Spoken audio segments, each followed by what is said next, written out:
Hello students, today we are going to discuss a very important, most important topic of class 12th physics, that is Gauss theorem from electrostatic।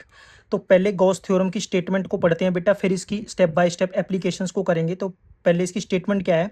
It state that the total flux through a close surface, कैसे surface के थ्रू? Close surface, is 1/ε0 times the net charge enclosed by the closed surface. तो mathematically इसको कैसे करते हैं बेटा कि जो टोटल फ्लक्स होगा वो क्लोज्ड सरफेस के ऊपर, ये क्या है बेटा, ये जो मैंने यहाँ लगाया ये और ये इंडिकेट करें कि क्लोज सरफेस है। ई का मतलब क्या है बेटा?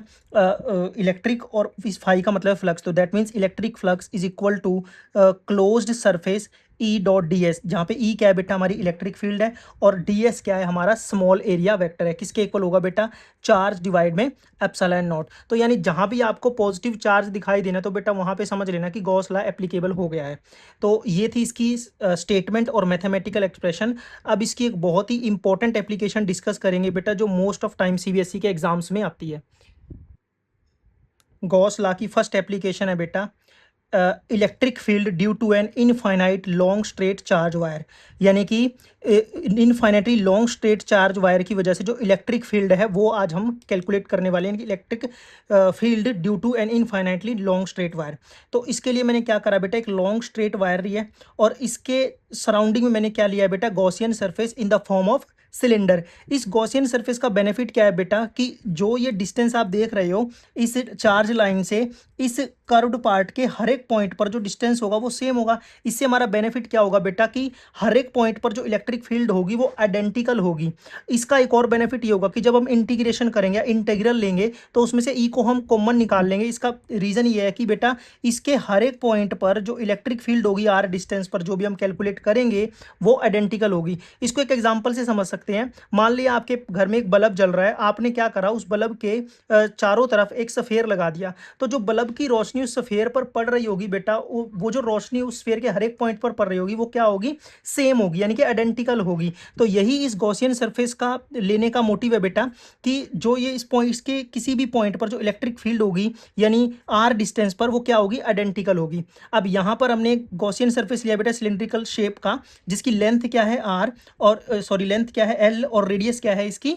आर है। अब इसमें तीन सरफेस है, जो एक बीच वाला सरफेस है जिसको मैं लिखूंगा बेटा क्या? S1, ये कैसा है? मेरा कर्व्ड सरफेस। ये क्या है मेरा बेटा? S2 flat surface. और ये क्या है मेरा?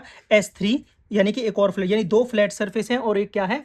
कर्व्ड सरफेस है। अब इलेक्ट्रिक फील्ड की जो डायरेक्शन है बेटा वो आउटवर्ड है। तो जो हमारा एरिया वेक्टर होगा वो इलेक्ट्रिक फील्ड की डायरेक्शन अगर आउटवर्ड है तो हमेशा एरिया वेक्टर क्या होगा बेटा? परपेंडिकुलर डायरेक्शन में होगा। इस केस में जो S1 सरफेस है इसमें इलेक्ट्रिक फील्ड और DS1 यानी एरिया जो वेक्टर है इस S1 सरफेस की वजह से वो दोनों क्या है बेटा? पैरेलल हैं। तो यहां से हम इसको स्टार्ट करते हैं प्रूफ को। तो हम क्या करेंगे बेटा? लेटस कंसीडर, मैंने बता दिया बेटा sir, linear charge density, linear charge density denoted by lambda. किससे डिनोट करेंगे बेटा इसको? लैम्डा से। लीनियर चार्ज डेंसिटी क्या ली बेटा हमने? लैम्डा क्या होगी? कूलॉम पर मीटर। और बाय सिमेट्री तो इलेक्ट्रिक फील्ड लाइन होगी बेटा, electric field line charge is directly rapidly outward, जो इलेक्ट्रिक फील्ड लाइन होगी वो आउटवर्ड डायरेक्शन में होंगी।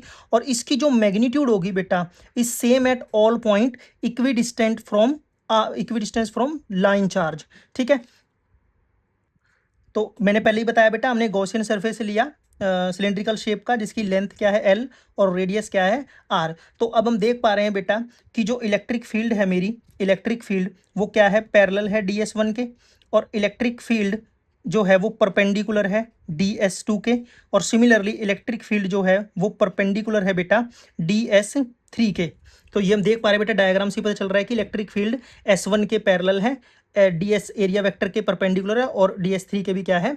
परपेंडिकुलर है। यहाँ पर मैंने क्या ली बेटा? Linear charge density. तो लीनियर चार्ज डेंसिटी हमारी किसके इक्वल होती है बेटा? QI/L के इक्वल होती है। और इसका रोल क्या है बेटा? ये लीनियर चार्ज डेंसिटी हमें ये बताती है कि हर एक मीटर में हम कितना चार्ज कंसीडर कर रहे हैं। ये हमें कौन बताएगा? Linear charge density. अब हम निकालेंगे बेटा फ्लक्स। तो क्या फॉर्मूला होता है हमारा? Electric flux is equal to close surface E dot area vector DS। अब सबका निकाल देंगे बेटा, क्या आएगा? S1 के अकॉर्डिंग क्या आएगा? Electric field DS1 close surface S2 के according electric field DS2, close surface S3 के अकॉर्डिंग इलेक्ट्रिक फील्ड DS3। ठीक है, तो हम देख पा रहे हैं बेटा जो सरफेस हमारा 1 है S1 के अकॉर्डिंग, जो E और DS1 के बीच में जो एंगल बनेगा, यहाँ पर आप देख रहे हो बेटा दोनों पैरेलल है, तो इनके बीच में एंगल कितना हो जाएगा 0 डिग्री। तो यह आ जाएगा cos 0 प्लस S2 में कितना आएगा बेटा EDS2 cos 90, क्योंकि दिख रहा है बेटा E और DS2 आपस में क्या है परपेंडिकुलर, तो इनके बीच का एंगल क्या है 90 डिग्री। और S3 में क्या आ जाएगा बेटा ES3 cos 90 डिग्री, तो इसमें भी कितने डिग्री का एंगल आ जाएगा 90 का। अब हमें पता है बेटा कि जो हमारा cos 90 है, जो हमारा क्या होता है cos 90, ये वाला पार्ट तो क्या हो जाएगा बेटा 0 हो जाएगा, ये वाला पार्ट भी क्या हो जाएगा 0। तो यहाँ से सिर्फ हमारे पास क्या बचेगा बेटा, हमारे पास बचेगा S1 EDS1। अब इस E को हम क्या ले लेंगे कॉमन, और यही रीज़न है बेटा गॉसियन सरफेस लेने का कि जो इलेक्ट्रिक फील्ड है वो हर जगह आइडेंटिकल होगी, तो जब भी आप इंटीग्रल करोगे तो इस इलेक्ट्रिक फील्ड स्ट्रेंथ को आप क्या ले सकते हो, बाहर ले सकते हो। तो अब इसको कैलकुलेट कर लेंगे बेटा E, और एरिया किसका बेटा S1 सरफेस का, और S1 कैसा है कर्व्ड सिलेंड्रिकल सरफेस, और इसका एरिया क्या होगा बेटा 2πRL। This is our electric flux. अब इसमें हम क्या लगाएंगे बेटा गॉस लॉ, हमें पता है बेटा electric flux is equal to Gauss law क्या कहता है Q/ε0, और Q की वैल्यू हमें पता है बेटा क्या होती है, Q हमारा किसके इक्वल हो जाएगा बेटा λL एप्सिलॉन। इस वैल्यू को यहाँ पे पुट कर देंगे बेटा, क्या आएगा λL डिवाइड में ε0 which is equal to E into 2πRL। L से L क्या हो जाएगा बेटा कैंसिल हो जाएगा, तो हमारी जो E आई की वैल्यू आएगी वो क्या आएगी बेटा λ/2πR∈0।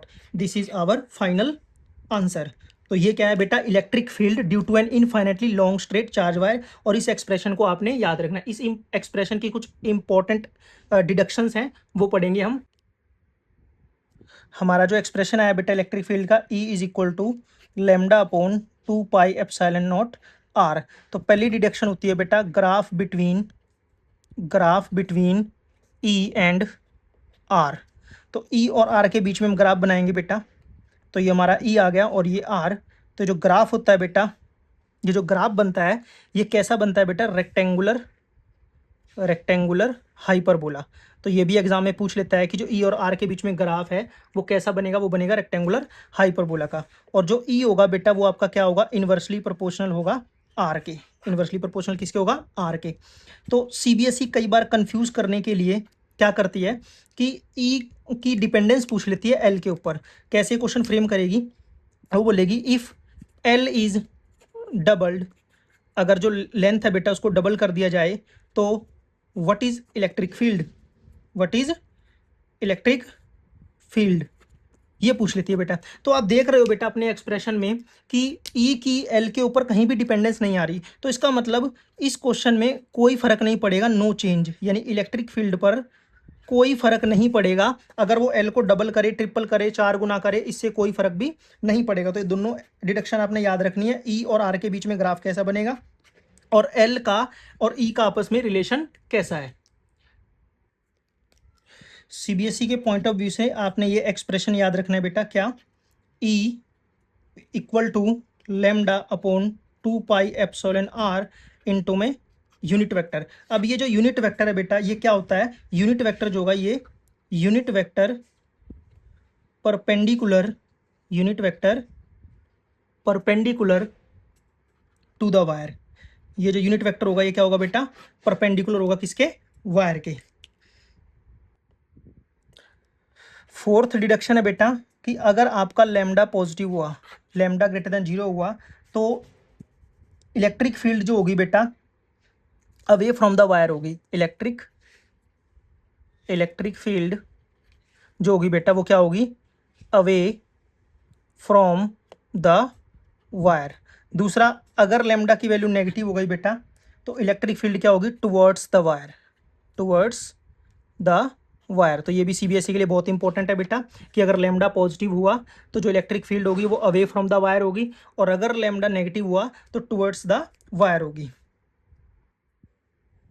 अब एक न्यूमेरिकल डिस्कस कर लेते हैं बेटा गॉस लॉ की एप्लीकेशन पे। क्या है, N infinite long charge wire has linear charge density lambda 2 into 10 raised to the power minus 6 coulomb per meter, what will be the value of electric field E at a distance r is equal to 3 from wire। तो हमें पता है बेटा, अभी हमने expression drive करा, तो E हमारा किसके इक्वल होता है बेटा, लैम्डा 2 पाई एप्सिलॉन आर। ये हमारी किसकी वैल्यू होती है बेटा, ई की। अब जो जो इन्फॉर्मेशन गिवन है वो लिख लेंगे बेटा। हमारे पास लैम्डा गिवन है कितना, 2 into 10 to power minus 6 coulomb पर मीटर, और हमारा डिस्टेंस आर कितना गिवन है बेटा, 3 गिवन है। अब हमें ये पता है बेटा कि हमारा 1/4 पाई एप्सिलॉन नॉट, ये जो वैल्यू होती है बेटा किसके इक्वल होती है, 9 into 10 to power 9 newton metre square पर कुलॉम स्क्वायर। अब ये जो वैल्यू है, ये जो वैल्यू थोड़ी मिलती जुलती नजर आ रही है, तो हम क्या करेंगे बेटा, हम 2 से मल्टीप्लाई और 2 से डिवाइड कर लेंगे, तो नीचे वाली टर्म क्या बन जाएगी, 4 पाई लैम्डा आर। तो 1/एप्सिलॉन, अब इनकी वैल्यू पुट कर देंगे बेटा, तो ये क्या आ जाएगा, 2 इंटू लैम्डा की वैल्यू क्या है बेटा, 2 इंटू 10 टू पावर माइनस 6। और अगर हम देखें बेटा ये क्या है, 1/4 पाई एप्सिलॉन, इस सारे की जगह क्या लिख सकते हैं बेटा, 9 इंटू 10 टू पावर 9, और डिवाइड में क्या है बेटा, R, R is what, R is 3। तो इसको कैंसिल करेंगे बेटा 3 पे, तो ये कितना आ जाएगा, 2 2 ज़ा 4 12 into base same power add करेंगे बेटा, तो कितना आ जाएगा, 10 टू पावर 3, तो आएगा न्यूटन पर कुलॉम। ये हमारा क्या आ जाएगा बेटा, इलेक्ट्रिक फील्ड आ जाएगा। इस स्टेप को देखना बेटा, ये स्टेप हमने कैसे किया, ये वाला। तो हमें पता है बेटा 1/4 pi epsilon, epsilon permittivity constant, इसकी जो वैल्यू होती है बेटा पूरे की, वो होती है 9 इंटू 10 टू पावर 9। अब हम देख पा रहे हैं बेटा ये चीज़ और ये चीज़ मैच कर रही है, बस यहाँ पे 2 है और यहाँ पे क्या है 4, तो इसलिए मैंने 2 से मल्टीप्लाई और 2 से डिवाइड कर दिया, ताकि मेरी जो क्वांटिटी है वो बिल्कुल मैच कर जाए। नेक्स्ट न्यूमेरिकल है बेटा, गॉसिस लॉ की एप्लीकेशन 1 पर। The electric field produced by N infinite long charge wire eight A distance of 20 centimetre. तो डिस्टेंस यानी कि हमें आर की वैल्यू क्या दी हुई है बेटा, 20 सेंटीमीटर, इसको एसआई में कन्वर्ट करेंगे 0.2 मीटर। और इलेक्ट्रिक फील्ड दी हुई है बेटा हमें, इलेक्ट्रिक फील्ड की वैल्यू हमारी क्या है, 9 इंटू 10 टू पावर 4 न्यूटन पर कुलॉम। हमें निकालना है लैम्डा बेटा, लैम्डा की वैल्यू फाइंड आउट करनी है। हमें पता है ई किसके इक्वल होता है बेटा, हमारा lambda by 2 pi epsilon naught R. ठीक है, ये हमारी किसकी वैल्यू होती है, इलेक्ट्रिक फील्ड की। और हमें ये भी पता है बेटा 1/4 पाई एप्सिलॉन किसके इक्वल होता है, 9 इंटू 10 टू पावर 9। ये वैल्यू इसके इक्वल होती है बेटा, न्यूटन मीटर स्क्वायर पर कुलॉम स्क्वायर, पर कुलॉम स्क्वायर। तो अब हम इसको मैच करेंगे बेटा, तो हम क्या करेंगे, इसको 2 से मल्टीप्लाई 2 से डिवाइड कर लेंगे, तो ये कितना बन जाएगा, 4 पाई एप्सिलॉन नॉट आर। अब वैल्यूज पुट करेंगे बेटा, ई की वैल्यू क्या है, 9 into 10 to power 4, 2 into lambda में फाइंड आउट करना है बेटा, और 1/4 पाई एप्सिलॉन की वैल्यू क्या आ जाएगी बेटा, 9 इंटू 10 टू पावर 9, और आर की वैल्यू हमारे पास कितनी है बेटा, 0.2। इसका पॉइंट हटेगा तो ऊपर क्या जाएगा बेटा, 10। 2 से 2 क्या हो जाएगा, कैंसल, 9 से 9 क्या हो गया, कैंसल। ये बना बेटा 10 to power 4 is equal to lambda into 10 to power 10। अब इधर आके डिवाइड होगा बेटा, lambda is equal to 10 to power 4 divide में 10 to power 10 which is equal to 10 to power -6। तो हमारी लैम्डा की वैल्यू क्या आ गई बेटा, 1 इंटू 10 टू पावर-6 कुलॉम पर मीटर। तो ये हमारा क्या आएगा final answer, this is our linear charge density.